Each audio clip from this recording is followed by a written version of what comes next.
Maker Snack. Trigger sounds remotely using an iOS app to control a Raspberry Pi. Brilliant. Yoda helped proctor my exam. You can be a technology ventriloquist using an iPhone to trigger a Raspberry Pi to play sounds, including recorded phrases, on demand. Wow. Now I use this to give Yoda a voice Wish it well. I do. to add a lighthearted touch to our class during an otherwise stressful final exam. Source code for the Raspberry Pi in Python and the iOS app in Swift are available at these links. The step-by-step guide will take a newbie from zero to app-controlled talking device, but if you're experienced, you can jump ahead to the sections you'll need. You'll need to set up a Raspberry Pi with Wi-Fi access.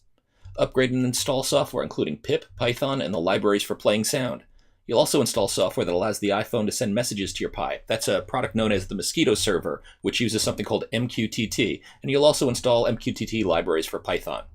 Think about the sounds that you want. You'll want to gather, reformat, or create MP3 formatted sound files to make your object talk.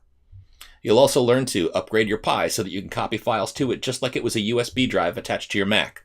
Download and use Python and iOS code from GitHub. Modify the Python and Swift code to work with your Pi and files. Set up your Pi to run the talk code automatically when turned on.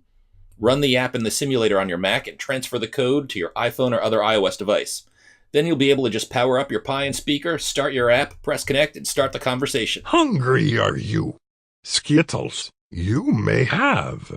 Got feedback? Let me know.